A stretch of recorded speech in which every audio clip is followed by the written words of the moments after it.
ஒரு லிட்டர் கொள்முதல் விலை 38 ரூபாயிலிருந்து 41 ரூபாயாக உயர்த்த அரசு முடிவு செய்துள்ளது.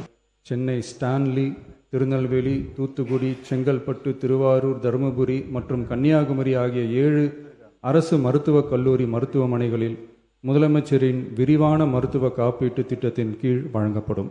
சட்டமன்ற உறுப்பினர்களுக்கு அரசு வாங்கி வழங்கும் வாகனத்தை பராமரிக்கும் விதமாக வாகனத்திற்கு ஓட்டுநர், எரிபொருள், வாகன பராமரிப்பு உள்ளிட்ட செலவினங்களுக்காக மாதந்தோறும் ரூபாய் 75,000 வாகன படியாகவும் காரை இனோவா காராக கொடுத்தால் நன்றாக இருக்கும் என்று பின்னால் இருக்கின்ற உறுப்பினர்கள் சொல்லுகின்றார்கள். கொடுத்ததெல்லாம் கொடுத்தார், இவர் யாருக்காக கொடுத்தார்? ஒருத்தருக்கா கொடுத்தார், இல்லை ஊருக்காக கொடுத்தார். ஏன்னா நான் ட்ரெயினில் தான் வரேன். அங்கேருந்து இங்கே உள்ள ஆட்டோவில் உள்ளே வரும்போதெல்லாம் ஒவ்வொரு தடவையும் காவலர் பணியாளர்கள்லாம் கேட்பாங்க, யார் நீங்கள்? எம்எல்ஏன்னு சொல்லுவேன். ஐடி கார்டெலாம் எடுத்து காமிச்சாலும் நம்ப மாட்டாங்க. ஸோ அதனால் பாட்டாளி மக்கள் கட்சியின் சார்பாக மனமார்ந்த நன்றியை மீண்டும் மீண்டும் தெரிவித்துக் கொண்டு இயக்கத்தின் சார்பாக எங்களுடைய நன்றியை தெரிவித்துக் கொள்கிறோம்.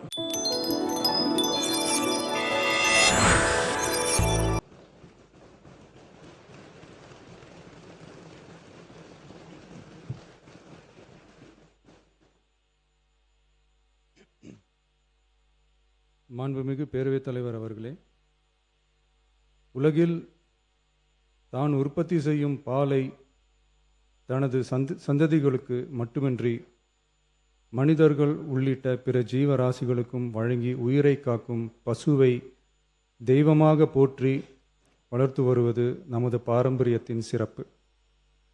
இன்றைய அறிவியல் உலகில் 1 லிட்டர் பாலை உற்பத்தி செய்வதற்காக பசுவின் உடலில் சுமார் 500 லிட்டர் இரத்தம் சுத்திகரிக்கப்படுவதாக கூறப்படும் போது பசுவின் உழைப்பை எண்ணி வியக்க தோன்றுகிறது. தமிழ்நாட்டில் 8800 பால் கூட்டுறவு சங்கங்களில் உள்ள 3,16,000 பால் உற்பத்தியாளர்களிடமிருந்து தினசரி 34 லட்சம் லிட்டர் பால் கொள்முதல் செய்யப்பட்டு ஆவின் நிறுவனத்தின் மூலம் நாளொன்றுக்கு 31 லட்சம் லிட்டர் பால் நுகர்வோருக்கு விற்பனை செய்யப்பட்டு வருகிறது. தற்போது 4.3% கொழுப்புச்சத்து மற்றும் 8.2% இதர சத்துகள் அடங்கிய 1 லிட்டர் பாலுக்கு கொள்முதல் விலையாக 35 ரூபாயும், மாநில ஊக்கத்தொகையாக 1 லிட்டர் பாலுக்கு 3 ரூபாயும் ஆக மொத்தம் 1 லிட்டருக்கு கொள்முதல் விலை 38 ரூபாய் 5/11/2022 முதல் வழங்கப்பட்டு வருகிறது. அதிகாலை 3 மணிக்கே எழுந்து மாடுகளை சுத்தம் செய்து பால் உற்பத்தி செய்யும் உற்பத்தியாளர்களின் உழைப்பையும் தீவனம் மற்றும் வேலையாட்களின் கூலி உள்ளிட்ட அதிகரித்து வரும் செலவுகளையும் கடந்த கால அரசு போதிய அளவில் கருத்தில் கொள்ளவில்லை. உற்பத்தியாளர்களுக்கு கொள்முதல் விலையை உயர்த்த வேண்டும் என்ற எண்ணம் கொஞ்சம் கூட இல்லாமல் இருந்துள்ளது. கடந்த காலத்தில் கொள்முதல் விலை உரிய அளவில் உயர்த்தப்படாத நிலையில் நம் அரசு சந்தித்து வரும் அதிகப்படியான நிதி நெருக்கடியிலும் பால் உற்பத்தியாளர்களின் நலனையும் வாழ்வாதாரத்தையும் கருத்தில் கொண்டு அவர்களின் உன்னதமான உழைப்பிற்கு உரிய மதிப்பை வழங்கும் வகையில் கொள்முதல் விலையை உயர்த்துவது நமது அரசின் கடமையாகும்.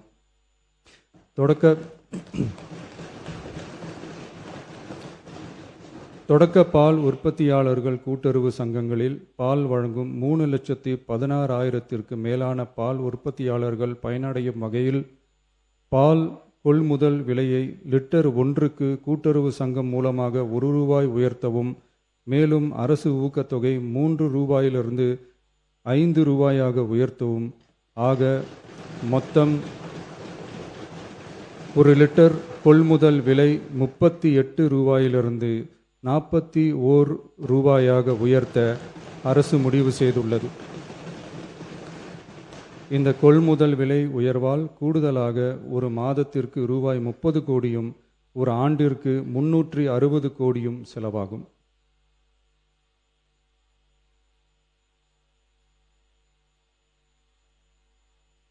மாண்புமிகு பேரவைத் தலைவர் அவர்களே, ஒரு உயிரின் மதிப்பை அவரது வருமானம் தீர்மானிக்கக்கூடாது. வசதி படைத்தவர், வசதி குறைவானவர் என்ற நிலை மருத்துவத்துறையில் இருக்கக்கூடாது. அனைவருக்கும் சமமான மருத்துவ சேவை எளிதாக கிடைக்க வேண்டும் என்பதில் நமது அரசு உறுதியாக உள்ளது.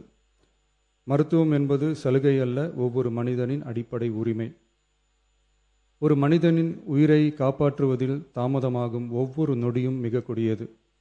மருத்துவத்தை தேடி வரும் மக்களின் பாதையில் இருக்கும் தடைகளான வறுமை, தொலைவு, மருத்துவர் பற்றாக்குறை, மருந்துகளின் விலை, மருத்துவ விழிப்புணர்வு இல்லாமை, காத்திருப்பு, அவசர கால வசதியின்மை போன்றவற்றை படிப்படியாக அகற்றி ஏழை, பணக்காரர், கிராமம், நகரம் என்ற பாகுபாடின்றி ஒவ்வொருவருக்கும் தரமான மற்றும் எளிதான மருத்துவ சேவை கிடைக்க செய்வதை முதன்மையான நோக்கமாக கொண்டு செயல்பட்டு வருகிறது நமது அரசு. மாண்புமிகு பேரவைத் தலைவர் அவர்களே, மருத்துவம் மற்றும் மக்கள் நல்வாழ்வு துறையில் சில அறிவிப்புகளை சட்டப்பேரவை விதி 110 கீழ் இன்று வெளியிட விரும்புகிறேன். வடசென்னை மக்களுக்கு உயர்தர மருத்துவ சேவை எளிதில் கிடைக்கும் வகையில் பெரம்பூரில் ரூபாய் 300 கோடி மதிப்பீட்டில் 400 படுக்கைகள் கொண்ட உலக தரத்திலான பன்னோக்கு உயர் சிறப்பு மருத்துவமனை அமைக்கப்படும். முதலமைச்சரின் விரிவான மருத்துவ காப்பீட்டு திட்டத்தின் இலவச மருத்துவ சிகிச்சைக்கான மருத்துவ காப்பீட்டுத் தொகை ஆண்டொன்றுக்கு தற்போதுள்ள 5 லட்சத்திலிருந்து ரூபாய் 25 லட்சமாக உயர்த்தப்படும்.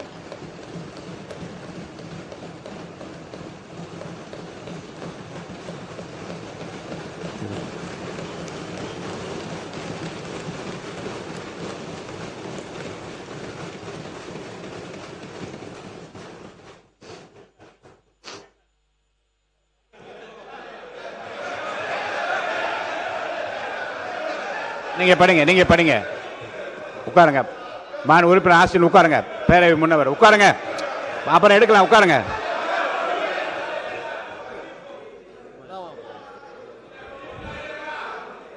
நீங்க தொடர்ந்து படிக்கலாங்க. இருங்க. மாண்பு முதலமைச்சர். திருநங்கையர்களுக்கான மருத்துவ மற்றும் அறுவை சிகிச்சை சேவைகள் கூடுதலாக சென்னை, ஸ்டான்லி, திருநெல்வேலி, தூத்துக்குடி, செங்கல்பட்டு, திருவாரூர், தருமபுரி மற்றும் கன்னியாகுமரி ஆகிய 7 அரசு மருத்துவக் கல்லூரி மருத்துவமனைகளில் முதலமைச்சரின் விரிவான மருத்துவ காப்பீட்டு திட்டத்தின் கீழ் வழங்கப்படும்.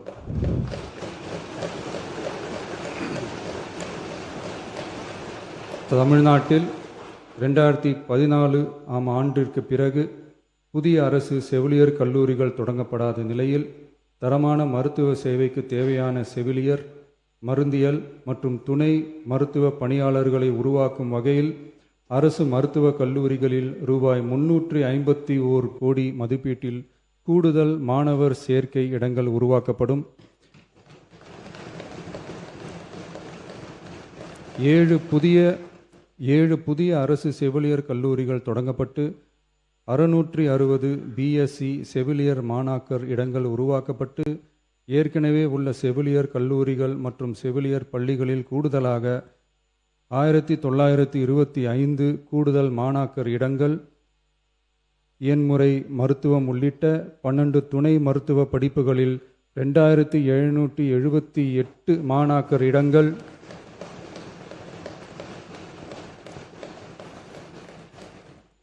மருந்தியல் படிப்புகளில் 735 கூடுதல் இடங்கள் என மொத்தம் சுமார் 6998 கூடுதல் மாணாக்கர் இடங்கள் உருவாக்கப்படும். தமிழ்நாட்டில் அதிகரித்து வரும் புற்றுநோய்களை தடுக்கவும் தரமான சிகிச்சை வழங்கவும் முதலமைச்சரின் புற்றுநோய் பராமரிப்பு இயக்கம் chief ministers cancer care mission 677 கோடியே 44 லட்சம் ரூபாய் மதிப்பீட்டில் மேம்படுத்தப்படும்.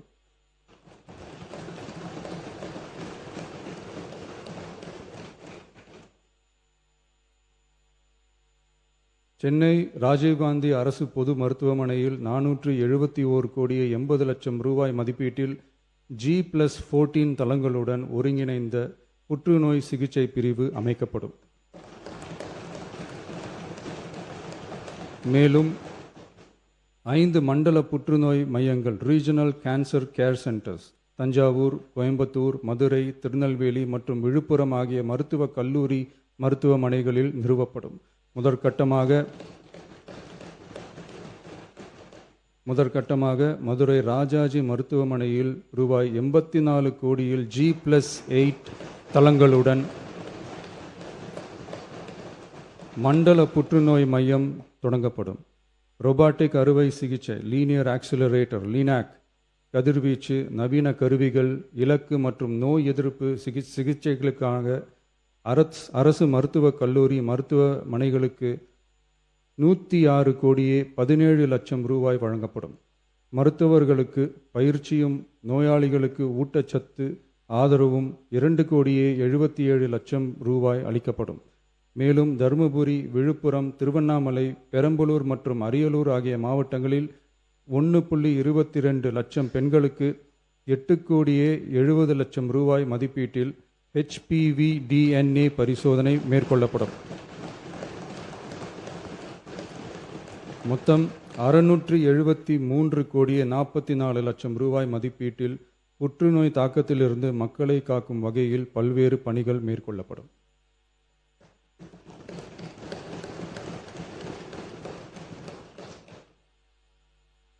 மாண்புமிகு பேரவைத் தலைவர் அவர்களே, கடந்த 12/8/2026 அன்று காட்டுமன்னார்கோவில் சட்டமன்ற தொகுதி உறுப்பினர் திரு ஜோதிமணி அவர்கள் பேசும்போது பல எம்எல்ஏக்களிடம் சொந்தமாக வாகனம் இல்லை என்றும் தொகுதி பணிகளை ஆய்வு செய்யவும் பார்வையிடவும் கடினமாக உள்ளதாகவும் லஞ்சமில்லாத நேர்மையான ஆட்சி அமைய உறுப்பினர்களின் அடிப்படை தேவைகளை அரசு பூர்த்தி செய்ய வேண்டும் என்றும் கோரிக்கை வைத்தார். எந்த ஒரு பொருளாதார பலம் இல்லாமல் சட்டமன்ற உறுப்பினர்களாக பணியாற்றி கொண்டிருப்பவர்கள் தங்களின் தொகுதி பணிகளை செய்ய சொந்த வாகனங்களோ அல்லது உதவியாளர்களையோ வைத்துக்கொள்ள முடிவதில்லை என்றும் தெரிவித்தார். மேலும் இது தொடர்பாக கோரிக்கைகளும் வரப்பெற்றது. மக்களாட்சியின் மிக முக்கிய தூண்களில் ஒன்றாக விளங்குபவர்கள் மாண்புமிகு சட்டமன்ற உறுப்பினர்கள். தமிழ்நாடு சட்டமன்ற வரலாற்றில் எளிய பின்னணியில் இருந்து பணபலமோ அரசியல் பின்னணியோ இன்றி மக்களின் பேராதரவோடு முதன்முறையாக சட்டமன்றத்திற்கு தேர்வு செய்யப்பட்டுள்ள முதல் தலைமுறை சட்டமன்ற உறுப்பினர்களின் எண்ணிக்கை குறிப்பிடத்தக்க அளவில் உயர்ந்துள்ளது. 29/3/2026 அன்று நடைபெற்ற தமிழக வெற்றிக் கழக வேட்பாளர் அறிமுக கூட்டத்தில் நேர்மையாகவும் வெளிப்படைத்தன்மையுடனும் மக்கள் பணி செய்து ஊழலற்ற லஞ்ச லாவண்யமற்ற நிர்வாகத்தை மேற்கொள்வது என அனைத்து வேட்பாளர்களும் எடுத்துக்கொண்ட உறுதிமொழிக்கு ஏற்ப அதே பாதையில் தேர்ந்தெடுக்கப்பட்ட சட்டமன்ற உறுப்பினர்களும் செயல்பட்டு வருகின்றனர். மக்களுக்கான நிர்வாகம் நேர்மையின் பாதையில் என்ற அடிப்படையில் லஞ்ச லாவண்யமற்ற நேர்மையான மற்றும் வெளிப்படையான நிர்வாகத்தை அடித்தட்டு மக்கள் வரை கொண்டு சேர்க்கும் நோக்கில் தமிழக வெற்றி கழக அரசு செயல்பட்டு வருகிறது. தங்களது தொகுதி மக்களின் குறைகளை கேட்டறியவும் அரசு திட்டங்கள் மக்களை சென்றடைவதை கண்காணிக்கவும் தங்களின் தொகுதி முழுவதும் தொடர் பயணங்களை சட்டமன்ற உறுப்பினர்கள் மேற்கொள்ள வேண்டியுள்ளது. பொருளாதார பலம் இல்லாமல் சட்டமன்ற உறுப்பினர்களாக பணியாற்றும் மற்றும் முதலாக சட்டமன்ற உறுப்பினர்களாக தேர்வு செய்யப்பட்ட உறுப்பினர்கள் தங்களது மக்கள் பணியை தோய்வின்றி தொடர்வதற்கும் அவர்கள் தங்களின் தொகுதி பணிகளை திறம்பட மேற்கொள்வதற்கு வசதியாக அனைத்து சட்டமன்ற உறுப்பினர்களுக்கும் அரசு சார்பில் வாகனம் வழங்கப்படும் என்பதை மகிழ்ச்சியோடு தெரிவித்துக் கொள்கிறேன்.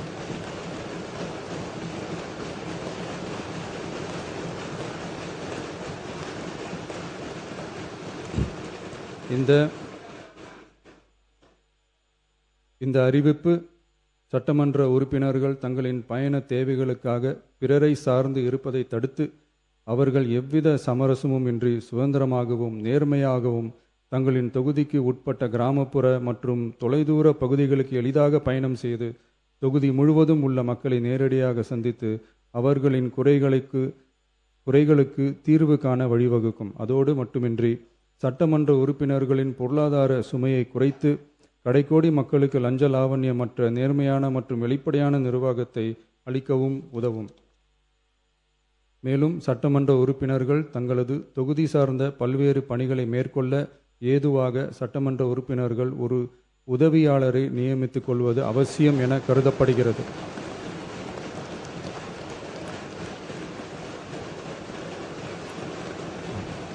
எனவே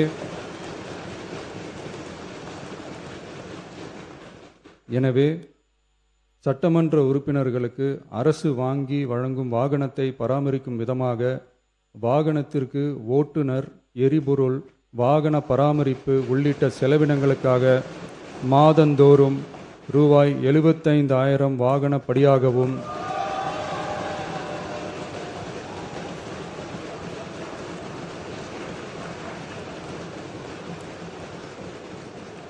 அலுவலக பணிகளில் உதவி செய்ய ஓர் உதவியாளரை நியமித்துக் கொள்ள மாதந்தோறும் ரூபாய் 25,000 உதவியாளர் படியாகவும்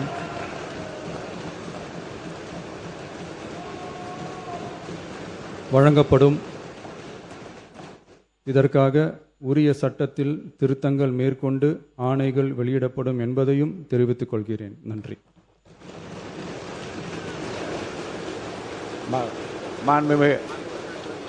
உறுப்பினர் ஜோதிமணி அவர்கள்.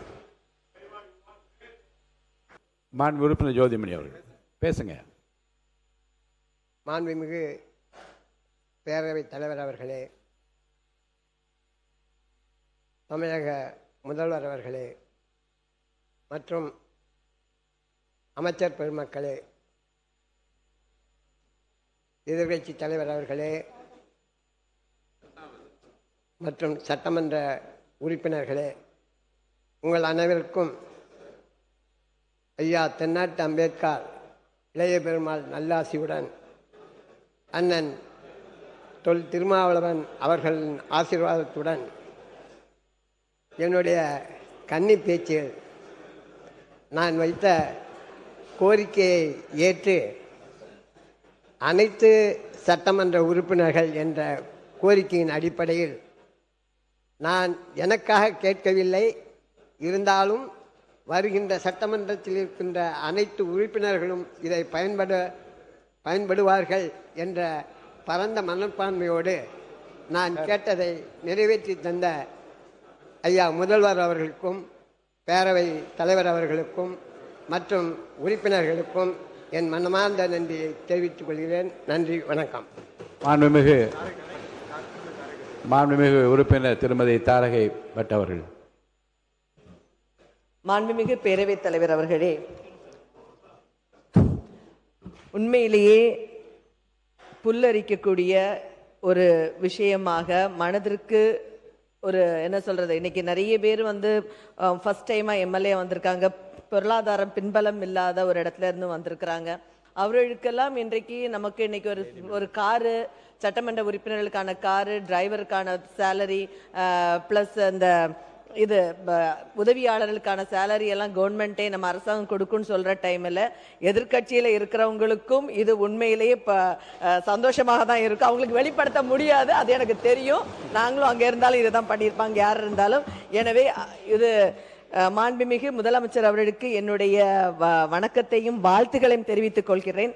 அதே போல இன்றைக்கு 110 கீழ் கொடுத்தக்கூடிய அனைத்து விதிகளையும் பார்த்தோன்னா இந்த அரசு மக்களுக்கான அரசு என்பதை திரும்ப திரும்ப சொல்லிக் கொண்டிருக்கிறார்கள். இந்த அரசில் கூடுதலாக, ஏன்னா முதலமைச்சர் விரிவான காப்பீடு திட்டத்தில் 5 லட்சம் கண்டிப்பா அந்த மக்களுக்கு நமக்கு தெரியாது. ஆனா இப்போ 25 lakhs இன்க்ரீஸ் பண்ணி கொடுத்துருக்கிறது. அதுவும் ஏன்னா எல்லா இடத்துலையுமே எல்லா மற்ற கவர்மெண்ட் அதர் கண்ட்ரீஸ்ல நம்ம பார்த்தோம்னா மருத்துவ சேவை என்பது கவர்மெண்ட் தான் நமக்கு கொடுத்துட்டு இருந்து. ஆனால் இன்றைக்கு இந்தியாவிலேயே தமிழகத்தில் மருத்துவ சேவை நமக்கு கவர்மெண்ட் கொடுக்கும், 25 லட்சம் ரூபாய் கொடுக்கும்னு சொல்றது, அதுவும் ஒவ்வொரு சாமானிய மக்களுக்கும் பெருமையான ஒரு நன்றி மட்டும் சொன்ன திட்டத்தை சொல்லணும் இல்ல புதிய, அதாவது எனவே இந்த கோரிக்கை எழுதும் வைக்காமல் விளக்கமாக பேசாமல் நன்றி மட்டும் சொல்லி முடிங்க. எனவே மாண்புமிகு முதலமைச்சர் அவர்களுக்கு காங்கிரஸ் பேரியக்கத்தின் சார்பாக எங்களுடைய நன்றியை தெரிவித்துக் கொள்கிறோம். மாண்புமிகு பள்ளிக்கல்வித்துறை அமைச்சர் அவர்கள். மாண்புமிகு பேரவை தலைவர் அவர்களே, மழை கொடுக்கும் குடையும் ஒரு 2 மாதம், வருஷத்துல 2 வாட்டி தான் மழை பெய்யும். வயல் கொடுக்கும் குடையும் ஒரு 3 மாதம், பசு கொடுக்கும் குடையும் ஒரு 4 மாதம், பார்த்திபனாம் எங்க முதல்வருக்கோ 4 மாதம் அத்தனை ஆண்டுகள் கழித்து ஆவின் கொள்முதலை ஏத்தி இருக்கிறாரு, மருத்துவ அறிவிப்பு தந்திருக்கிறாரு. எதிர்க்கட்சி எம்எல்ஏக்களுக்கும் ஒரு காரும் உதவியாளரும் தந்திருக்கிறார் என்று சொன்னால் அவரை இருக்கரம் கூப்பி வணங்குகிறோம்.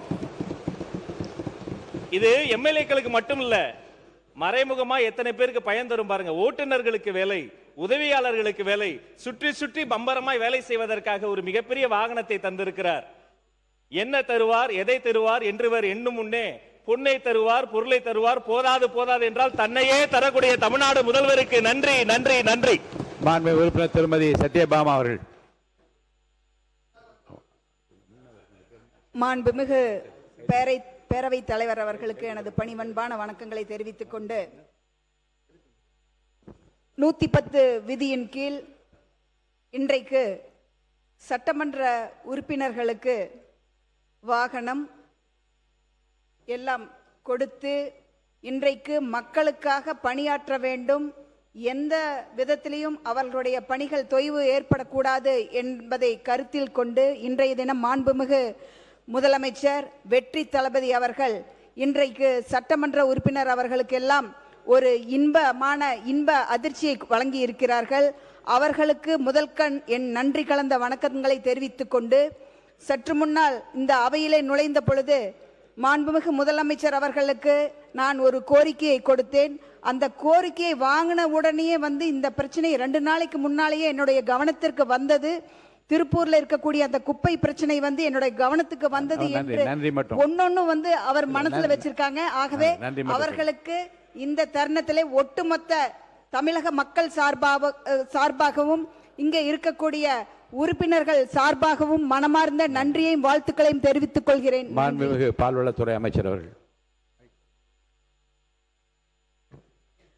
மாண்புமிகு பேரவைத் தலைவர் அவர்களே, பால் உற்பத்தியாளர்களின் சூழ்நிலையை அறிந்து தாயுள்ளத்துடன் பால் கொள்முதல் விலையை உயர்த்திய அறிவிப்பு வெளியிட்ட மாண்புமிகு முதலமைச்சர் அவர்களுக்கு மனமார்ந்த நன்றியை தெரிவித்துக் கொள்கிறேன். உறுப்பினர் கணேஷ்குமார் அவர்கள். மாண்புமிகு பேரவைத் தலைவர் அவர்களே, பாட்டாளி மக்கள் கட்சியினுடைய நீண்ட நாள் கோரிக்கை, ஏன்னா சட்டமன்ற உறுப்பினர்களுக்கு வாகனம் வழங்க வேண்டும் என்பது மனதார பாராட்டி வரவேற்று, அதுவும் முதல் முறையாக இருக்கக்கூடிய பொருளாதாரத்தில் பின்தங்கி இருக்கக்கூடிய சட்டமன்ற உறுப்பினர்களுக்கு வாகனம் மட்டுமல்ல, அதற்கான எரிபொருள் மட்டுமல்ல, உதவியாளர்களுக்கும் சேர்த்து வழங்கிய மாண்புமிகு தமிழக முதல்வர் அவர்களுடைய அந்த எண்ணத்தை மனமாற ஓட்டுநர் உட்பட அனைவரையும் கொடுத்திருக்கக்கூடிய மாண்புமிகு தமிழக முதல்வர்களுக்கு பாட்டாளி மக்கள் கட்சியின் சார்பாக மனமார்ந்த நன்றியை மீண்டும் மீண்டும் தெரிவித்துக் கொண்டு, 2ஆம் முறை சட்டமன்ற உறுப்பினராக இருக்கக்கூடிய எங்களையும் கொஞ்சம் கனிவோடு பார்த்து, ஏன்னா அனைவருக்கும் தான் சொல்லிருக்காங்க. வாகனம் என்பது முதல், ஏன்னா மாரிமுத்தானெல்லாம் கோச்சிக்கிறாங்க, எல்லாருக்கும் தான், அனைவருக்கும் தான் சொல்லியிருக்காங்க. வாகனம் அனைவருக்கும் தான். முதல் முறை சட்டமன்ற உறுப்பினர் இல்ல அனைவருக்கும் கோபி மிக்க மகிழ்ச்சி நன்றி. அனைத்து சட்டமன்ற உறுப்பினர்களுக்கும் நன்றியை தெரிவித்துக் சிந்து அவர்கள். மாண்புமிகு சிந்து முடிக்கிட்டாங்க, உட்காருங்க. மாண்புமிகு பேரவைத் தலைவர் அவர்களே, மாண்புமிகு முதல்வரை, ரொம்ப மகிழ்ச்சியா இருக்குது. இதுக்காக ஒரு பாடல் மூலமாவே நன்றி சொல்லிடுறேன். கொடுத்ததெல்லாம் கொடுத்தார், இவர் யாருக்காக கொடுத்தார்? ஒருத்தருக்காக கொடுத்தார், இல்லை ஊருக்காக கொடுத்தார். ஒருத்தருக்காக கொடுத்தார், இல்லை ஊருக்காக கொடுத்தார். Thank you so much sir. Thank you. உறுப்பினர் மாரிமுத்து அவர்கள். மாண்புமிகு பேரவைத் தலைவர் அவர்களே, மைக். மாண்புமிகு பேரவைத் தலைவர் அவர்களே, விவசாயிகளுக்கு நெல்லுக்கு ஊக்கத்தொகை மட்டுமல்ல, கரும்புக்கு ஊக்கத்தொகை கொடுத்தரும் முதல்வர் அவர்களுக்கு மனமார்ந்த நன்றியினை விவசாயிகள் சார்பில் தெரிவித்துக் கொள்வதோடு, அதே இன்றைய பொன்னாளில் 110 விதியின் கீழ் பால் விலை கொள்முதல் விலைக்கும் விலையை நிர்ணயம் செய்து கொள்முதல் விலையும் அறிவித்து மிகப்பெரிய அளவில் ஆவின் பால் தட்டுப்பாடு இருந்ததை நீக்கி விவசாயிகள் வாழ்க்கையில் பால் வார்த்தது மட்டுமல்ல, அதை பயன்படுத்துகிற ஏழை எளிய மக்கள் பால் உணவுக்கு உத்தரவாதமாக இருக்கிற பால் விலையையும் உயர்த்தி தந்திருக்கிற முதலமைச்சர் அவர்களுக்கு நன்றியை சொல்லி விடைபெறுகிறேன். நன்றி, வணக்கம். சிறுபான்மை நலத்துறை அமைச்சர் அவர்கள். சிறுபான்மை நலத்துறை அமைச்சர்.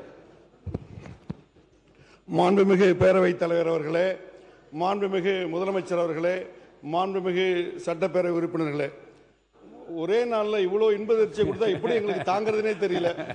உள்ளபடியே இந்த பால் விலைக்கு 300 கோடி ரூபா ஒரு வருஷத்துக்கு செலவு, எவ்வளோ பெரிய அறிவிப்பு. அதே போல் இந்த காப்பீட்டு திட்டம் அதிர்ச்சின்னா ஒரு 5 லட்சத்துலேருந்து 1-2 லட்சம் இல்லை, 25 லட்சம் உயர்த்தி கொடுத்ததுங்கிறது ஒட்டுமொத்த தமிழக மக்களுக்கும் ஏழை எளிய மக்களுக்கும் பெரிய அளவில் உதவி செய்யும். அதுக்கு அதை விட தாண்டி சட்டமன்ற உறுப்பினர்களுக்கான வாகனம், உதவியாளர், தொடர்ச்சியாக எல்லா உறுப்பினரும் பல ஆண்டுகளாக இந்த சபையில் கேட்டுக்கிட்டு இருந்த கூட ஒரு கோரிக்கையை நிறைவேற்றுறதுக்கு மாண்புமிகு முதலமைச்சர் அவர்களுக்கு இந்திய யூனியன் முஸ்லீம் லீக்கின் சார்பிலே நெஞ்சார்ந்த நன்றியை தெரிவித்து விடைபெறுகிறேன். நன்றி. மாண்பு உறுப்பினர் செல்லசாமி அவர்கள்.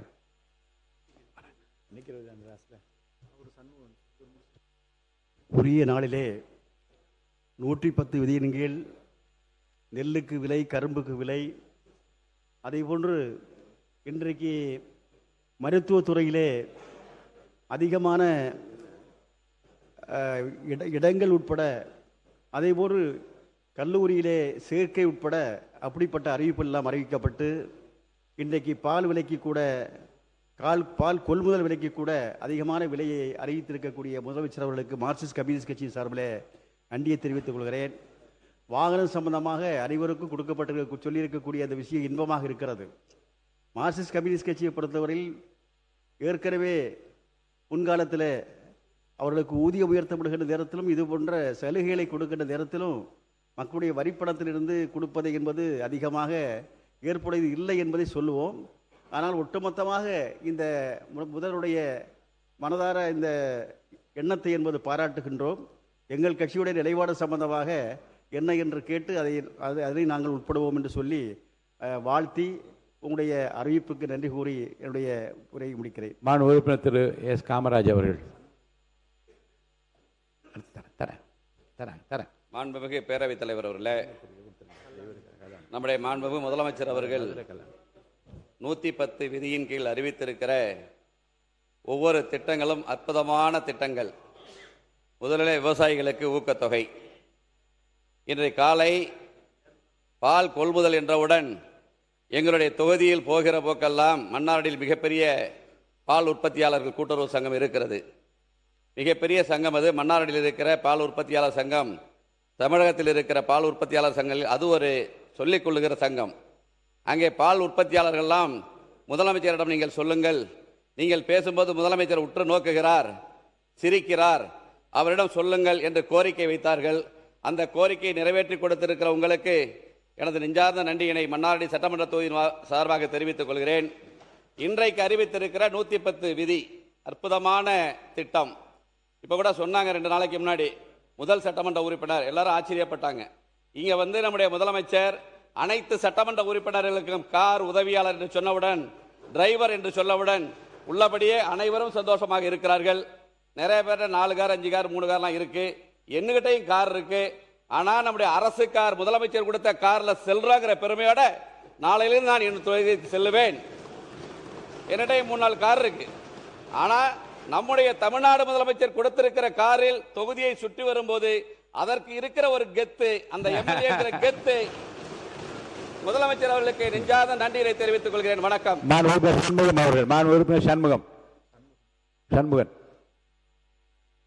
மாண்புமிகு பேரவைத் தலைவர் அவர்களே, எல்லோருக்கும் இன்ப அதிர்ச்சியை கொடுத்து அமர்ந்திருக்கக்கூடிய நமது மாண்புமிகு முதல்வர் அவர்களே,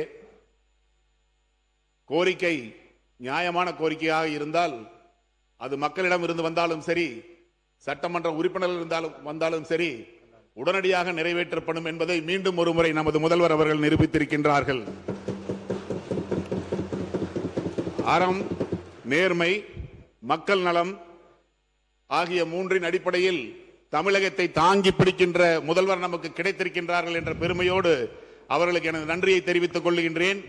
கொடுக்கிற காரை இனோவா காராக கொடுத்தால் நன்றாக இருக்கும் என்று பின்னால் இருக்கின்ற உறுப்பினர்கள் சொல்லுகின்றார்கள். அனைவருக்கும் நன்றி. மாண்பு உறுப்பினர் கல்லானை அவர்கள். மாண்பு உறுப்பினர் கல்லானை. மாண்புமிகு பேரவைத் தலைவர் அவர்களே, தாயுள்ளம் கொண்ட எங்கள் தலைவர் இன்று பால் விலை உயர்த்தியிருக்காங்க. அந்த உற்பத்தியாளர்களை விட முக்கியமாக அதில் தாய்மார்கள் அதிகமாக அந்த பணியை செய்கிறாங்க. அந்த தாயுள்ளம் கொண்ட தலைவருக்கு முக்கியமாக நன்றி கூறுகிறேன். அதே போல மதுரை அரசு ராசாசி மருத்துவமனைக்கு புற்றுநோய் மையத்திற்கு கொடுத்ததற்கு எங்கள் அன்பு தலைவர் தளபதி அவர்களுக்கு நன்றி கூறுகிறேன். இன்று வாகனம் என்பது அண்ணன் சொன்னது போல சொந்த வாகனங்கள் இல்லாத எத்தனை உறுப்பினர்கள் இருக்காங்க. அப்படி கடன் வாங்கி வாகனம் வைத்து வருந்தவர்கள் கூட தமிழக முதல்வர் தங்க தலைவர் தளபதி கொடுத்த வாகனத்தில் செல்வதில் உள்ள கெத்து எதிலையுமே கிடையாது. அவருக்கு எங்களது சிறந்தாழ்ந்த நன்றியை தெரிவித்துக் கொள்கிறேன். உறுப்பினர் சபரி ஐங்கரன் அவர்கள். மாண்புமிகு பேரவைத் தலைவர் அவர்களே, தமிழக முதல்வருக்கும் சட்டமன்ற உறுப்பினர் எதிர்க்கட்சி தலைவர் அலுவலருக்கும் கூட்டணி கட்சி தலைவர் அவர்களுக்கும் என் பணிவான வணக்கத்தை தெரிவித்துக் கொள்கிறேன். புதிதாக சட்டமன்றத்திற்கு வந்துள்ள எம்எல்ஏக்களுக்கு கார் தந்துள்ள நமது முதல்வர் அவர்களுக்கு என் நன்றியை தெரிவித்துக் கொள்கிறேன். ஒரே ஒரு விஷயம் ஃபன்னாக சொல்கிறேன். நான் கல்லூரி படிக்கும்போது காதல் தோல்வி, வேலையும் இல்லை காரும் இல்லை. இன்னைக்கு வேலையும் கொடுத்துருக்காரு தலைவர், காரும் கொடுத்துருக்காரு. ஸோ ரொம்ப ரொம்ப நன்றியை தெரிவிச்சுக்கிறேன். ஏன்னா நான் ட்ரெயினில் தான் வரேன் அங்கேருந்து. இங்கே உள்ள ஆட்டோவில் உள்ளே வரும்போதெல்லாம் ஒவ்வொரு தடவையும் காவலர் பணியாளர்கள்லாம் கேட்பாங்க, யார் நீங்கள் எம்எல்ஏன்னு சொல்லுவேன். ஐடி கார்டெலாம் எடுத்து காமிச்சாலும் நம்ப மாட்டாங்க. ஸோ அதனால் இன்றைக்கி 2 விஷயத்தில் நாங்கள் ரொம்ப மகிழ்வாக இருக்கோம். விவசாயிகளும் மக்கள் பணி செய்கிற பசியை போக்குற விவசாயிகளும் சந்தோஷமாக இருக்காங்க. மக்கள் பணி செய்கிற சட்டமன்ற உறுப்பினரும் சந்தோஷமாக இருக்கிறாங்க. ஸோ எல்லாரோட வாயிலாகவும் நான் மிகப்பெரிய நன்றியை தெரிவித்துக் கொள்கிறேன். நன்றி நன்றி. மாண்புமிகு உறுப்பினர்களே, 227 பேர் இருக்கோம். எல்லாருக்குமே நன்றி சொல்ல வேண்டும் என்ற ஆசை தான். ஆனால் 3 மானிய கோரிக்கைகள் இருக்கிறது, மற்ற தீர்மானங்கள்லாம் வருகிறது. இதில் சொல்ல வேண்டும் என்று துடித்து கைகளை உயர்த்தி கேட்டுக்கொண்டிருக்கிற பல பேர் நான் பார்த்து கொண்டிருக்கிறேன். நான் காலம் கருதி இன்னும் சில பேர் இருக்கிறார்கள், சொல்லத்தான் நினைக்கிறேன் ஆனால் சொல்ல முடியவில்லையே என்று எங்களும் இருக்கின்றார்கள். ஆக பலருடைய உள்ளத்திற்கும் மகிழ்ச்சி அளிக்கக்கூடிய முத்தான அந்த அறிவிப்புகள் மாண்பு முதலமைச்சர் அவர்களே, மாண்பு அமைச்சர் பெருமக்களே மற்றும் அவையின் மாண்பு உறுப்பினர்களே, சட்டமன்ற உறுப்பினர்களின் மக்கள் பணியை மேலும் சிறப்பாகவும் தடையின்றியும் மேற்கொள்ளும் வகையில் அரசு சார்பில் புதிய வாகனம் வழங்கப்படும் என அறிவித்துள்ள தமிழகத்தை முதன்மை மாநிலமாக மாற்றிட ஓயாது உழைக்கும் மாண்பு முதலமைச்சர் அவர்களுக்கு வரலாற்று சிறப்புமிக்க சட்டமன்ற பேரவையின் தலைவர் என்ற முறையில் எனது நெஞ்சார்ந்த நன்றியினை நான் முதற்கண் தெரிவித்துக் கொள்கிறேன். கேட்பதற்கு முன்னரே கொடுப்பவன் தான் அரசன், கேட்ட உடனே கொடுப்பவன் மக்கள் தலைவன். அதற்கு இலக்கணமாக திகழும் மாண்பு முதலமைச்சர் அவர்கள் சட்டமன்ற உறுப்பினர்களின் நியாயமான கோரிக்கையை ஏற்று அரசு சார்பில் புதிய வாகனம் வழங்கப்படும் என்ற அறிவிப்பை நீங்கள் ஒரு வாகனத்தை வழங்கியிருங்கள் என்று மட்டும் நாங்கள் பார்க்கவில்லை. மக்களை நோக்கி செல்லும் எங்கள் பயணத்திற்கு வேகம் வழங்கி இருக்கின்றீர் என்றுதான் நாங்கள் பார்க்கிறோம். சட்டமன்ற உறுப்பினர் என்பவர் சட்டமன்றத்தில் மட்டும் இருப்பவர் அல்ல, தொகுதியின் கடைசி வீடு வரை செல்ல வேண்டியவர், கடைசி மனிதரின் குரலையும் கேட்க வேண்டியவர். வெயிலாக இருந்தாலும் மழையாக இருந்தாலும் பகலாக இருந்தாலும் இரவாக இருந்தாலும் மக்களின் தேவைக்காக களத்தில் நிற்க வேண்டிய பொறுப்பு எங்களுக்கு இருக்கிறது. அந்த மக்கள் பணியை இன்னும் வேகமாகவும் சிறப்பாகவும் மேற்கொள்ளும் வகையில் அரசியல் பாகுபாடின்றி அனைத்து உறுப்பினர்களின் களப்பணியை வேகப்படுத்தவும் அரசு திட்டங்களை கடைக்கோடி மனிதருக்கும் கொண்டு சேர்க்கவும் இந்த அறிவிப்பு ஒரு பெரும் பாலமாக அமையும் என்று நான் கருதுகிறேன்.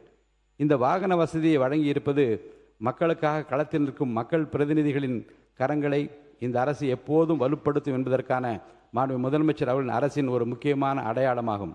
மக்களின் நாடி துடிப்பை அறிந்த தலைவன் எடுக்கும் ஒவ்வொரு முடிவும் வரலாற்றின் பக்கங்களில் முத்திரையாக மாறும். தலைவர் என்பவர் வழிகாட்டுபவர் மட்டுமல்ல, தன் படையினரை கம்பீரமாக வழிநடத்துபவர் என்ற வரிகளுக்கு ஏற்ப மாண்பு முதலமைச்சர் அவர்களின் தலைமையில் நடைபெறும் இந்த ஆட்சியின் ஒவ்வொரு திட்டத்திற்கும் ஒரு நோக்கம் இருக்கிறது. அது மக்களை அடைவது, மக்களின் வாழ்க்கையை உயர்த்துவது. அந்த வகையில் சட்டமன்ற உறுப்பினரின் களப்பணிக்கு துணை நிற்கும் இந்த அறிவிப்பின் மூலம் மாண்பு முதலமைச்சர் அவர்களை மீண்டும் ஒரு முறை நிரூபித்து காட்டியுள்ளார்கள். அரசின் திட்டங்களை மக்களை தேடி செல்ல வேண்டும், மக்கள் பிரதிநிதிகள் மக்களை சந்திக்க தடை இருக்கக்கூடாது. இந்த எண்ணத்தோடு இன்று எங்களுக்கு வழங்கப்படும் இந்த வாகனம் நாளை ஒவ்வொரு தொகுதியிலும் ஒரு புதிய மக்கள் சந்திப்பை உருவாக்கட்டும், ஒரு புதிய குறையை வெளிக்கொண்டு வரட்டும், அதற்கு ஒரு புதிய தீர்வை உருவாக்கட்டும். மக்களுக்காக ஓடுவோம், மக்களுக்காக நிற்போம், மக்களின் நலனில் வெல்வோம் என்று கூறி பால் விலையை உயர்த்தியும் அதேபோன்று மருத்துவத்துறையில் மிகப்பெரிய மறுமலர்ச்சியை நோக்கி வீழ்நடை போட்டு கொண்டிருக்கிற அறிவிப்புகளுக்காகவும் மக்களின் தேவைகளை உடனுக்குடன் நிறைவேற்றும் மக்கள் நல அரசாகவும் சிறந்த நிர்வாக திறனுடன் இந்த மாநிலத்தை வழிநடத்தி செல்லும் மாண்புமிகு முதலமைச்சர் அவர்களின் இந்த அறிவிப்புக்கு மீண்டும் ஒருமுறை இந்த மாமன்றத்தின் சார்பிலும் என் சார்பிலும் எனது மனமார்ந்த நன்றிகளையும் பாராட்டுகளையும் நான் தெரிவித்துக் கொள்கிறேன். மாண்புமிகு சமூக நீதித்துறை அமைச்சர் அவர்கள் தரேன். மாண்புமிகு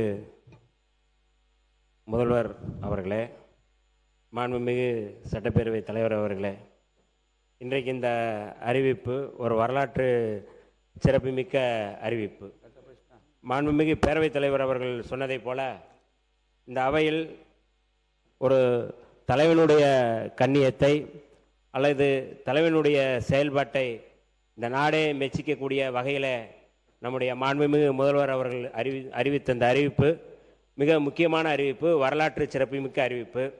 இந்த அறிவிப்புகளில் நான் வியந்து பார்ப்பது, வடசென்னையில் 300 கோடி மதிப்பீட்டில் 400 படுக்கைகள் கொண்ட ஒரு பன்னோக்கு மருத்துவமனை அமைத்திருப்பது என்பது மிகுந்த வரலாற்று சிறப்புமிக்கது, வரவேற்புக்குரியது. ஏனென்றால் வடசென்னையிலிருந்து வருகின்ற மக்கள் எத்தகைய மக்கள் என்று எல்லோருக்குமே தெரியும்.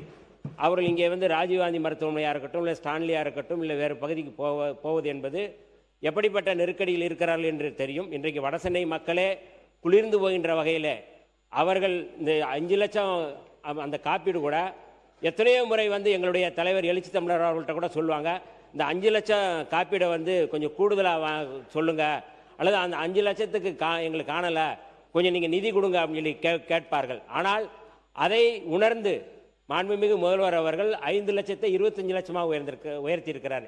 இது எப்படின்னா, ஔவையார் சொல்லுவாங்க, நோவா, அதாவது வந்து ஏவா மக்கள் மூவா மருந்து என்று சொல்வார்கள். ஏவா மக்கள்னா நீங்கள் மக்கள் வந்து ஏவாமலே கொடுக்குறாங்க அப்படின்னா அவர்களுக்கு மூப்பே இல்லை. ஔவையார் சொன்ன பாடு. அப்போ மக்களுடைய உணர்வு அறிந்து அல்லது மக்களுடைய மனதறிந்து இன்றைக்கு மாண்புமிகு முதல்வர் அவர்கள் இந்த அறிவிப்பை அறிவித்திருக்கிறார்கள்.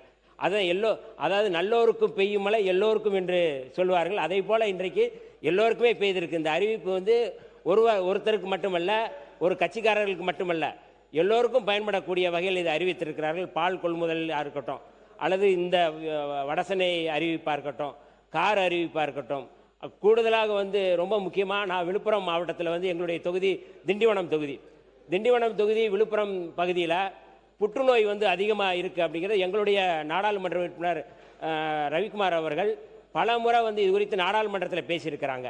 விழுப்புரத்தில் வந்து அதிகமாக புற்றுநோயால் பாதிக்கப்படுறாங்க, அந்த புற்றுநோயால் பாதிக்கப்படுற நோயாளிகளை குணமாக்கக்கூடிய இது குறித்து நிறைய நாங்கள் வந்து கேள்வி எழுப்பியிருக்கிறோம். ஆனால் அதையெல்லாம் அறிந்து கேளுங்கள் தரப்படும் தான் சொல்கிறாங்க. ஆனால் கேட்காமலே தருகின்ற ஒரு முதல்வராக தான் நான் வந்து பார்க்குறேன். இதை யாரும் கேட்கல. இப்போ வடசென்னைக்கு யாராவது கேட்டோமா? யாராவது கேட்டிருக்கோமானா இல்லை.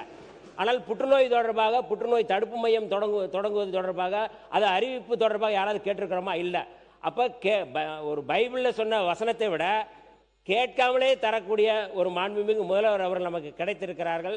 அந்த வகையில் இந்த அறிவிப்புகள் ஒன்டன் மூலமாக அறிவித்த அறிவிப்புகள் மகத்தானவை. இதை நான் வரவேற்கிறோம். விடுதலை சிறுத்தைகள் சார்பாக அவருக்கு நாங்கள் நன்றியை சொல்ல கடமைப்பட்டிருக்கின்றோம்.